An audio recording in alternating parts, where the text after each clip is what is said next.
Hi, Mike back.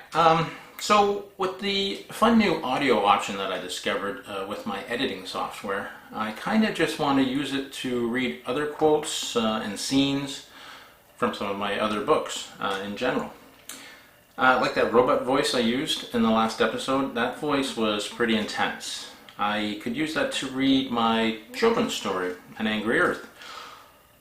I know what you're thinking, but it's an apocalyptic picture book for kids. And it should scare them.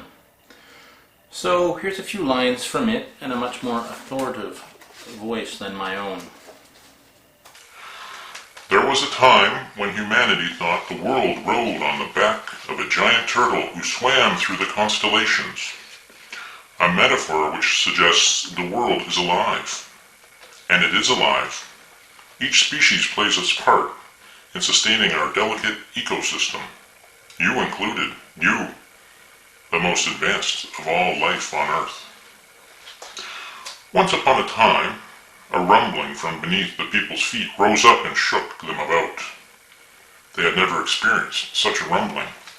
They referenced their history books and discovered that at no time in the history of their world had there ever been a rumbling so fierce. So I'll leave that one there.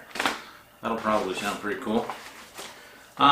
And how about this short scene from a young reader's fantasy book, West of Nariso, entitled The Cemetery. We walked and walked through grassy fields with no signs of civilization in sight, the land bathed in the cool glow of a full moon. I imagined how frightened my mother would be in light of our disappearance, and immediately felt a pang of guilt. If only I hadn't opened that umbrella. If only I had chosen to play a board game instead. Still, it was too late for this. I knew all we could do was follow the sheep and hope that eventually this journey would come to an end.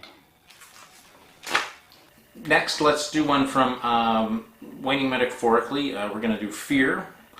That's a short story from the compilation. This will make sense if you've read the story, but even if you haven't, it will as you listen to Fear's commentary. And it's Fear, so you can imagine it would have a different voice than mine. Monsters. Such an irrational fear. But we serve to assume many shapes at the speed of your anxiety.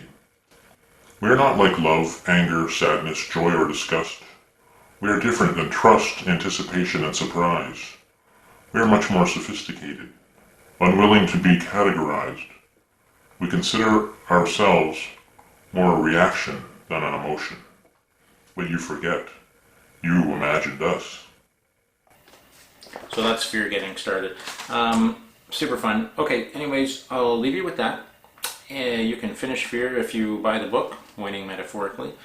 A few other emotions tell you what they think of themselves too through the book. I had a lot of fun writing those. Of course, West of Nariso, which was my young reader's fantasy, and Angry Earth are also available with the click of a button on either Kindle or as a paperback through Amazon. So, thanks for listening. Happy reading.